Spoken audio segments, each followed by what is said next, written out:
In the councils of government, we must guard against the acquisition of unwarranted influence, whether sought or unsought, by the military-industrial complex.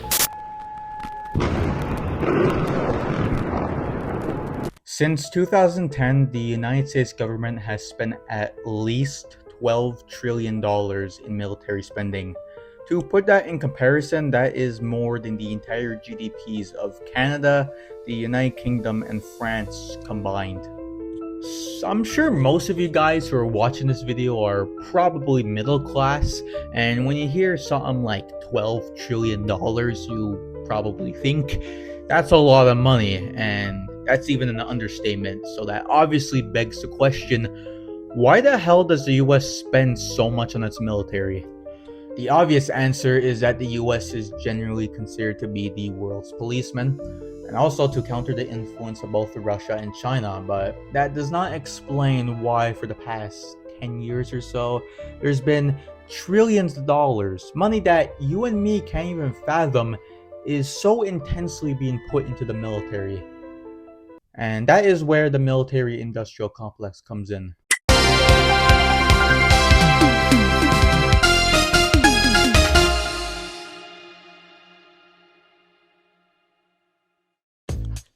Welcome to all beautiful people who are watching this video. Of course, if you didn't already know, whoever subscribes to InfoEd automatically becomes 10 times more attractive than they already are. So I recommend you stop wasting your time and subscribe to this channel.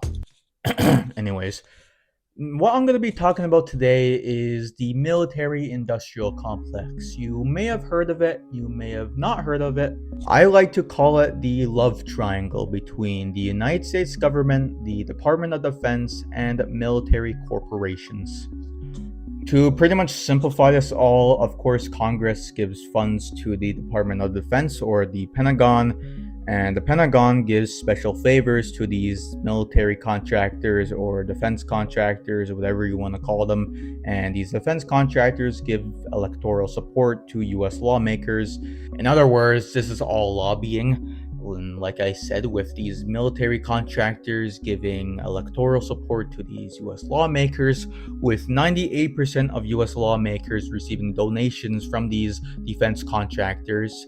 And if the US lawmakers are more pro-military spending, that pretty much boosts your chances of getting elected. The term military-industrial complex was first used by President Eisenhower in his farewell address on January 17, 1961, where he was warning the nation of the dangers of the military-industrial complex as he feared its Unwarranted influence and its threat to democracy. And was he right? Well, like I said earlier, as part of the Iron Triangle, these defense companies like Lockheed Martin and Boeing spend millions of dollars on electoral campaigns, with these companies contributing over $50 million to committees and candidates during the 2020 election cycle. So the more pro-military spending you are, the more funds you get. That's why military spending is generally considered to be bipartisan.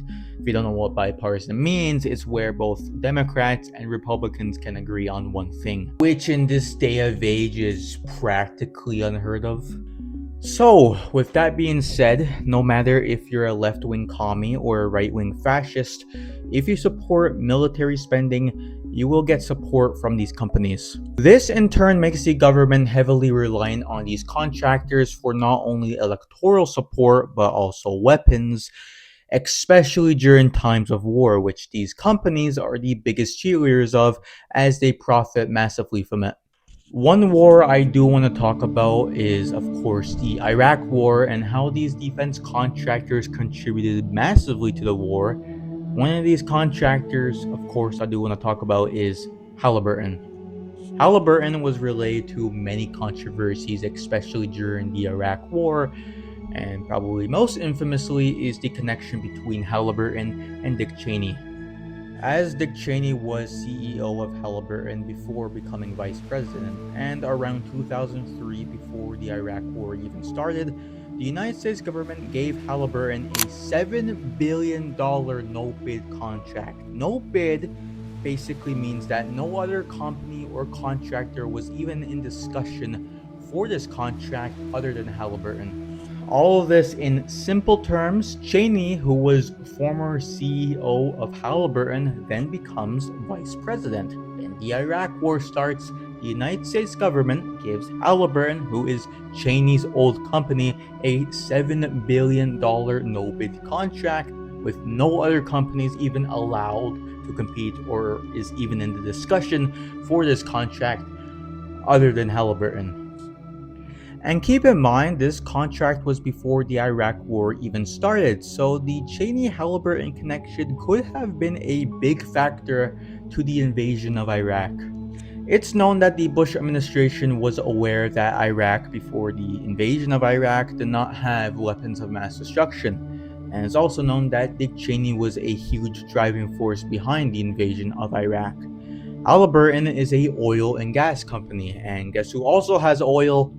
Iraq. And with this contract being a no-bid contract, it's not out of the realm of possibilities that Halliburton could have influenced the Bush administration's decision to invade Iraq.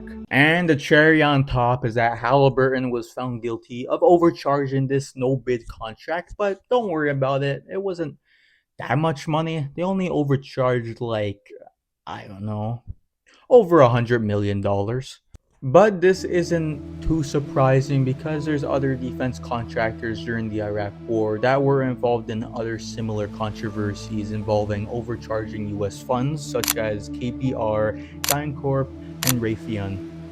And speaking of DynCorp, compared to other defense contractors at the time, they definitely have the shadiest of histories, involved in scandals such as employees trafficking girls from Bosnia, involved in other sexual acts involving a minor from Afghanistan, and other scandals as well. And also with DynCorp is, like many other defense contractors, they had their own military during the Iraq War. Kind of.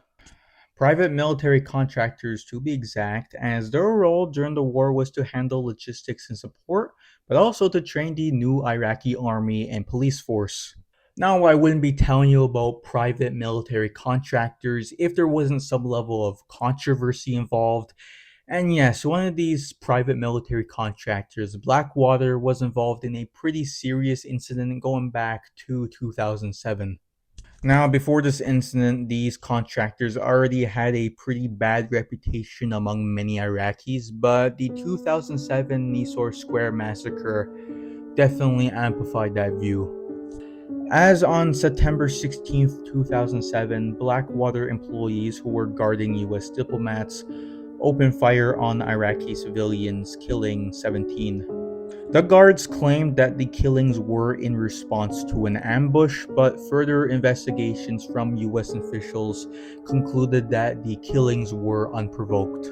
Many of the guards were found guilty of first-degree murder, but in 2020 they were all pardoned by the Trump administration. One last thing I like to add is while I was researching this video, I actually found some similarities between these defense contractors and, believe it or not, the Rothschilds. Now, I'm sure you may have heard of the Rothschilds before. If you haven't, they're basically this Jewish noble banking family who had a good amount of political influence back in the 19th century. They were also involved in the Napoleonic Wars, but what they're most known for is that they're involved in many conspiracy theories, most notably the New World Order.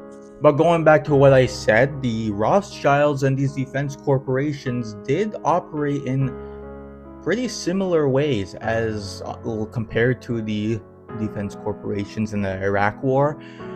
The Rothschilds did actually profit off of wars. The one I'm talking about is, of course, the Napoleonic Wars.